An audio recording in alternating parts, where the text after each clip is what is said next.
Say hello to the Nissan Leaf, saviour of the world's dwindling polar bear population and hater of anything hella flush. Sure, it's not a looker, but unlike most hatchbacks, the Nissan Tree sits on its own unique chassis because, as you've probably guessed, it's fully electric. Yep, that's right. The same guys that make the awesome Nissan GT-R supercar also mass produce an electric family hatchback. Now, where the hell do I plug this in? Okay, so the Leaf does have its drawbacks if and when you run out of juice, but with a realistic range of about 90 miles, you'd have to be pretty stupid to allow that to happen. Powering the Leaf is an 80 kilowatt front-mounted electric motor which powers the front wheels. In real money, that equates to 109 horsepower, which gives this car, bearing in mind it weighs almost 2 tons, a 0 to 62 time of 11.5 seconds. Because it's electric, however, the 210 pound-foot of torque that this motor produces is instant. Smack your foot on the loud pedal and you've got that torque instantly, which makes this car feel a lot quicker than the numbers suggest. So what's it like to drive this thing? Well, it is pretty much like any other car, except the interior is deathly quiet. There isn't a peep. You could hear a mouse farting from in here. It is smooth. It's easy to drive. It's like driving on a big cloud. As I mentioned before, however, it's not the prettiest of things.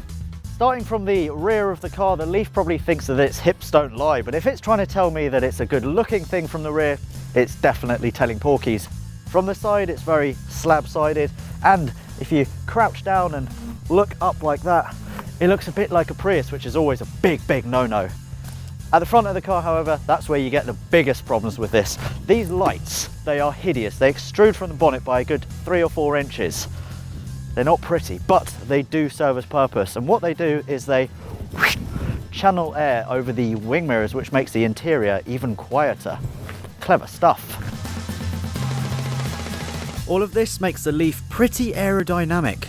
In fact, its drag coefficient of 0.28 makes it 7.5 times more aerodynamic than a house brick.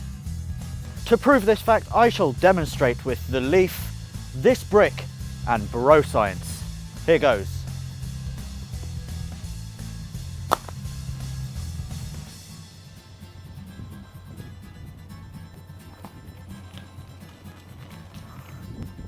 That's about 7.5 times more aerodynamic.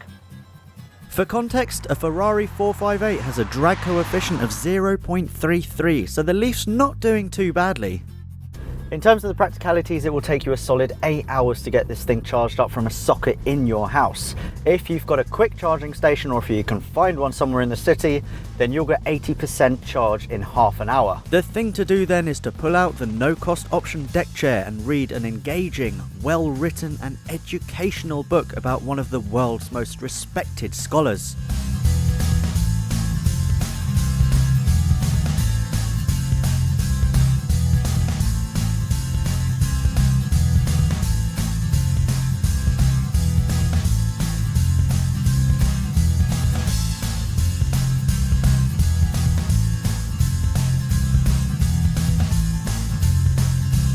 The Nissan Leaf then is a bit of a mixed bag. Sure, it's nice to drive, but that experience is realistically restricted to buyers with healthy bank accounts, driveways, and the desire to do their bit for the environment. For petrolheads like you and I, however, we'd quickly tire of silent tunnel runs and threading electricity wires through letterboxes.